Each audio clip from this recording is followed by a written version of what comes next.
There we go. We called in live. I've got a 20-minute timer on. So let's go. Let's go, baby. Okay. So, Ash Preston, digital marketing consultant that generates leads and referral partnerships for business.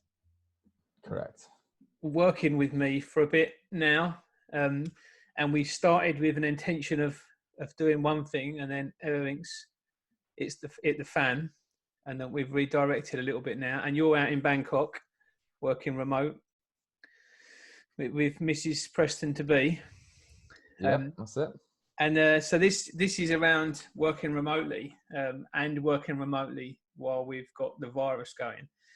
So 20-minute tips on how to best do that is what we're basing it on. So how have things changed for you since you've been out in Bangkok versus working from home over here remotely? Yeah, so I've been working from home remotely for probably getting on for 6 months. But then just as a quick kind of background, I came out to Bangkok to visit my girlfriend who's still staying out here to finish off her work contract.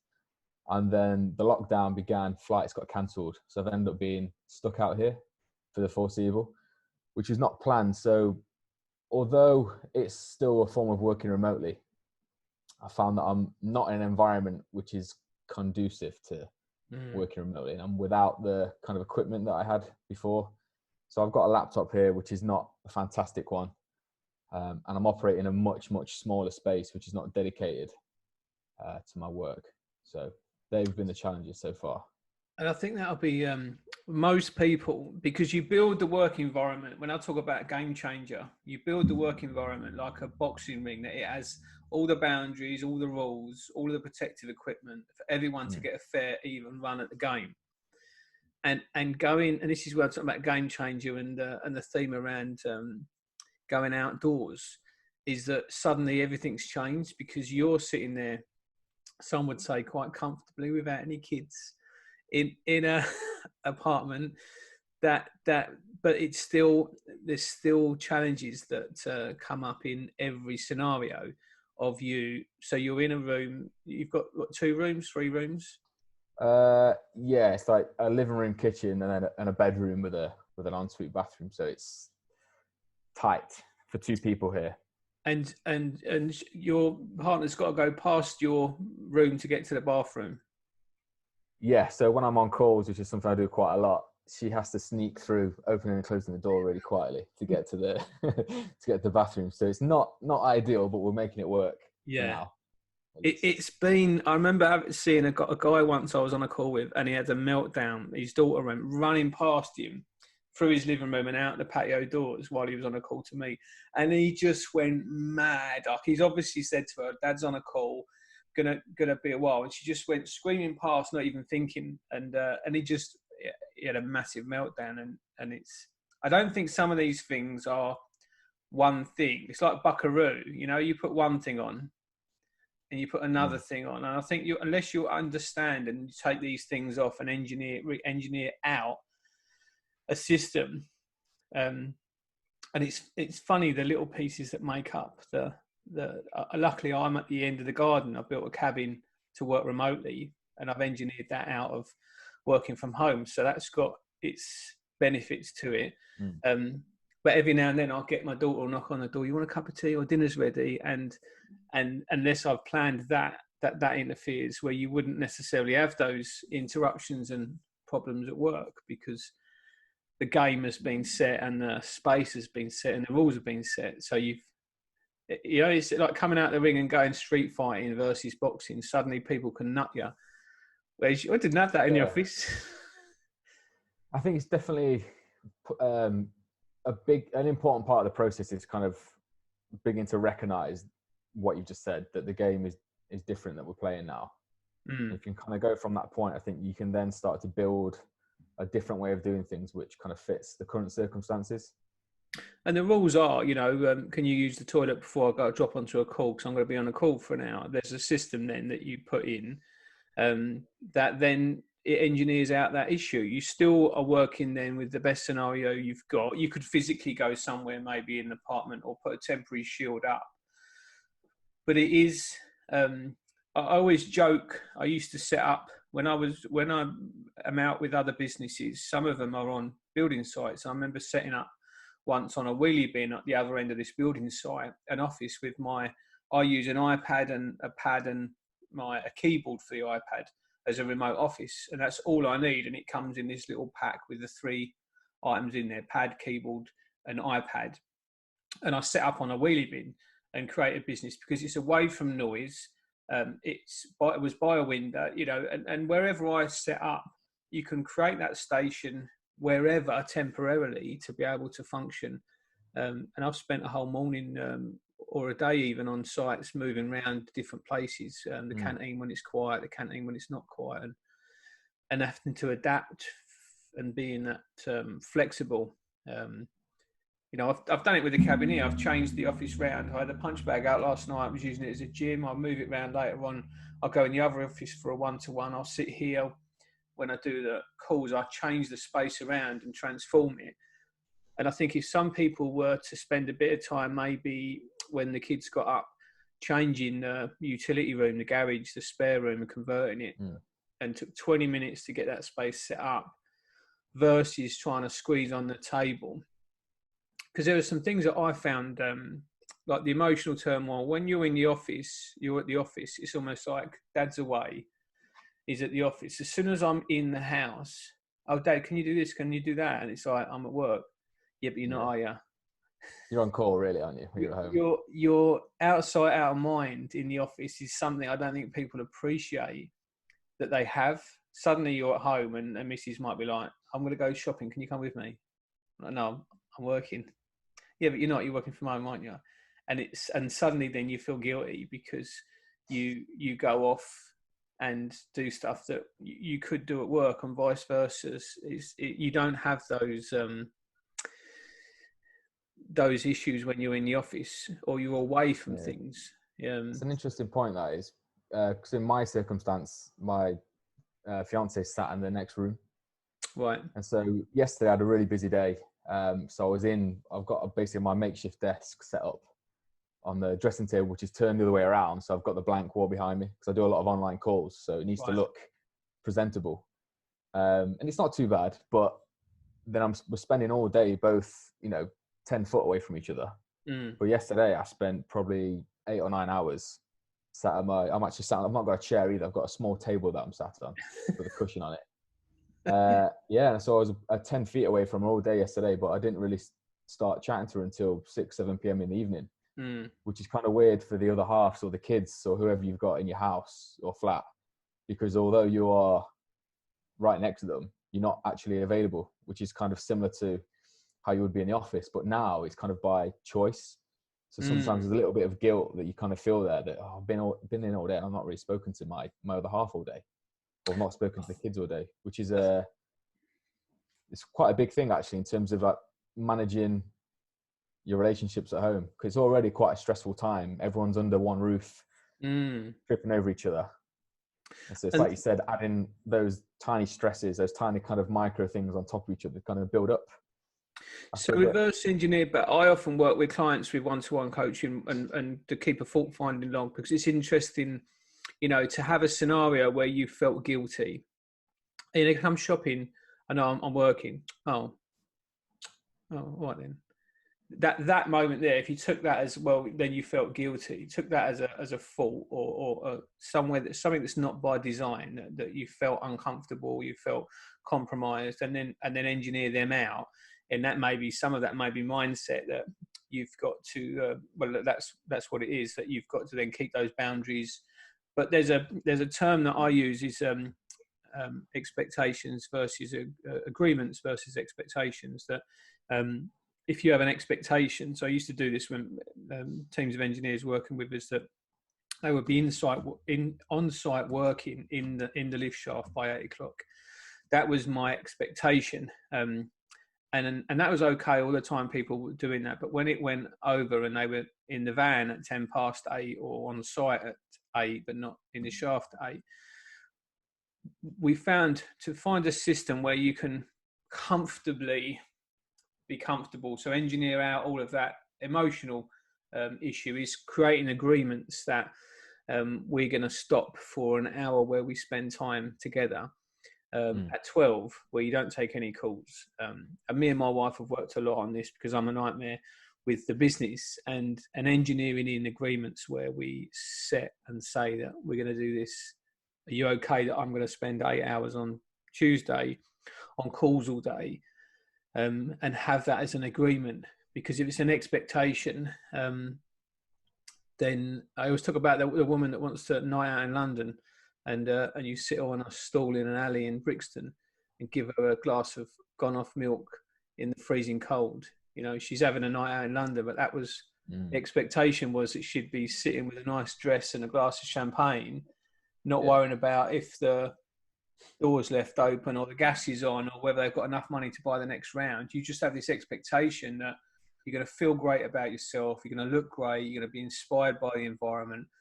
You're not going to have any money worries. You're just going to have a really nice night in London. But having a night out in London is, if you don't create an agreement, the expectation could be where you're sat in an alley with a cup of milk in a vest. Well, that's not what I wanted, you know. And it's engineering in the agreements. And I think this is where businesses might struggle, because the game plan and the rules for business offices, they won't work the same remotely.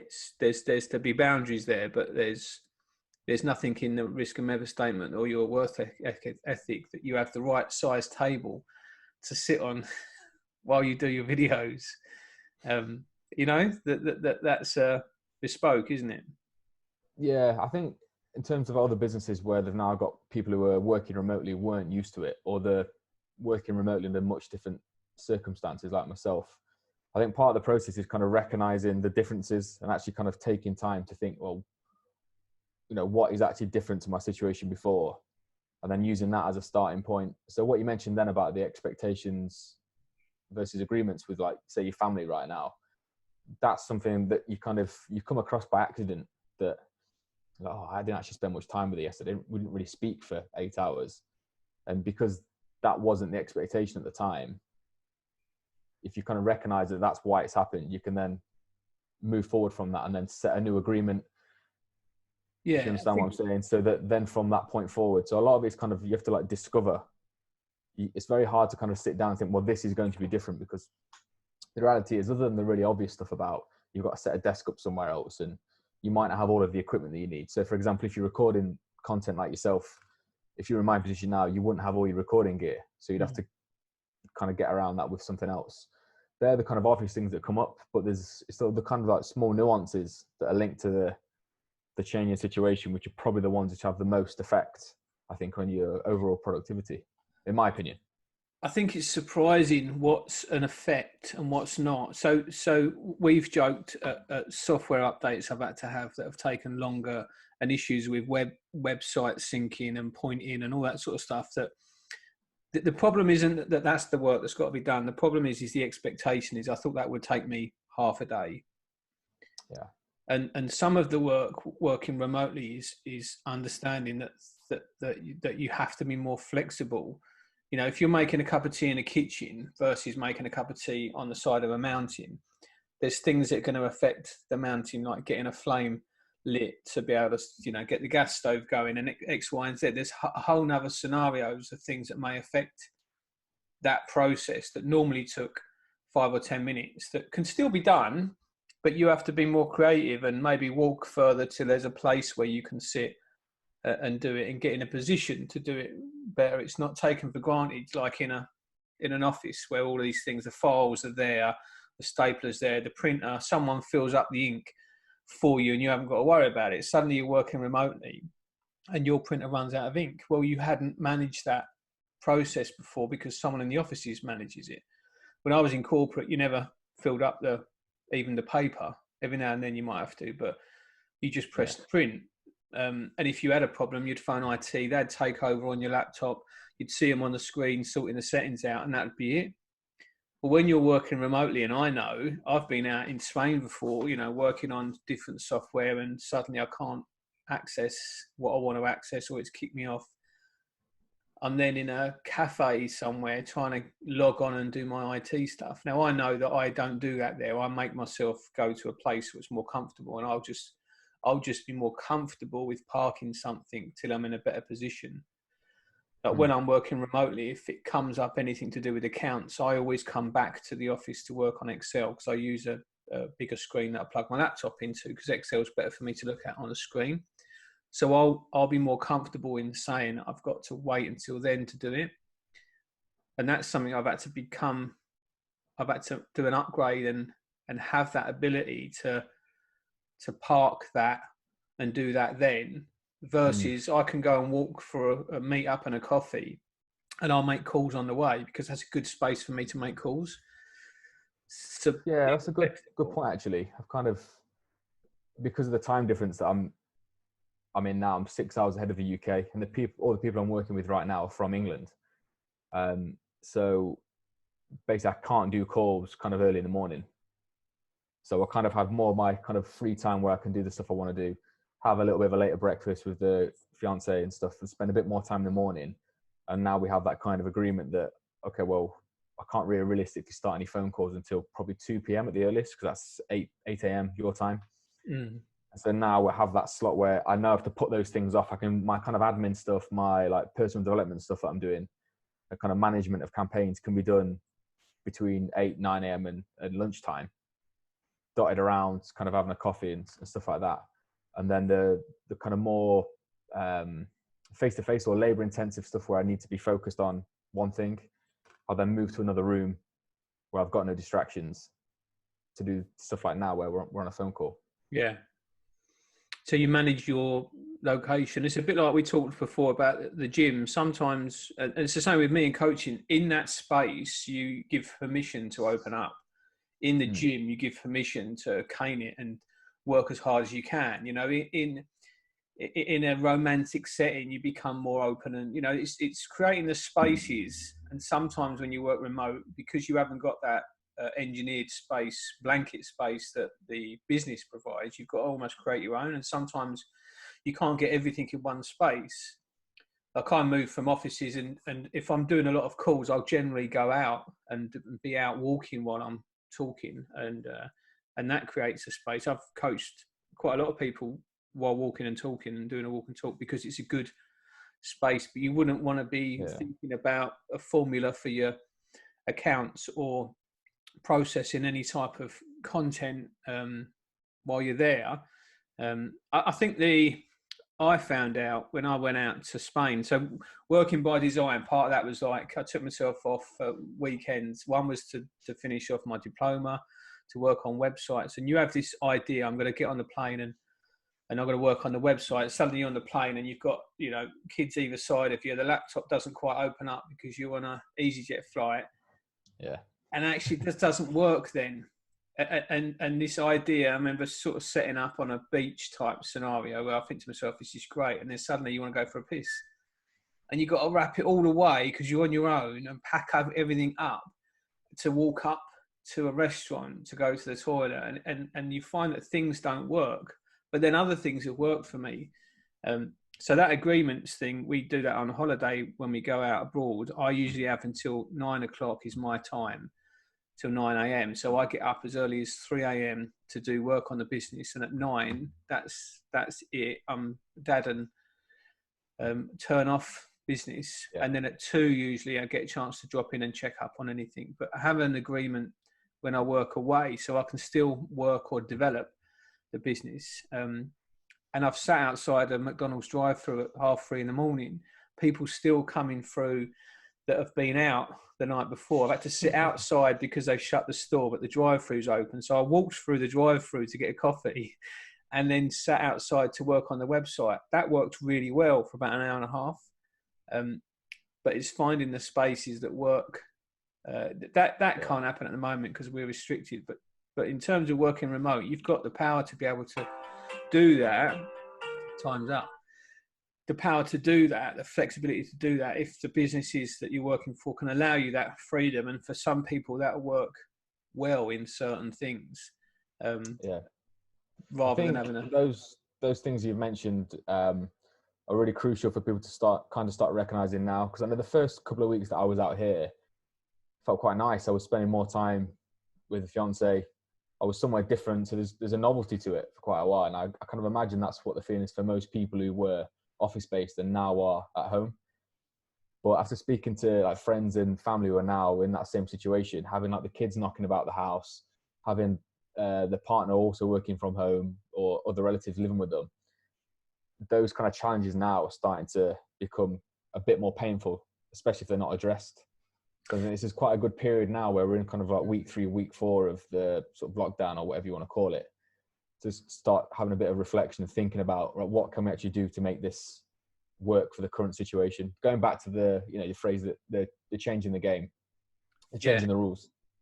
But this goes back to the stance, and we'll wrap up there. But the boxing stance, if you've been fighting like a boxer and you've had this scenario, and suddenly you've gone to like MMA, and the game's changed, you change the stance. Your hands change the stance. The distance changes. You change, and like a boxer that's lost his stance, a good boxer can drop his guard for a little bit, but as soon as it gets uncomfortable, he brings it up again. If you've got that system, that's fine to operate from. But if the game's changed and that doesn't work anymore, for a period you might get away with it, but you're going to get caught with a left or a right with something. And this is where a lot of people aren't aware of what that something is. And it can be a creepy little cheeky slap from that emotional point of view to, how do I change the printer cartridge? Yeah, definitely. So let's wrap it up. That's the 20-minute tips that we stick to. So good luck out there, and I will speak to you soon. All right. Cheers, Matt. Cheers, Ash. Thanks, mate. Cheers.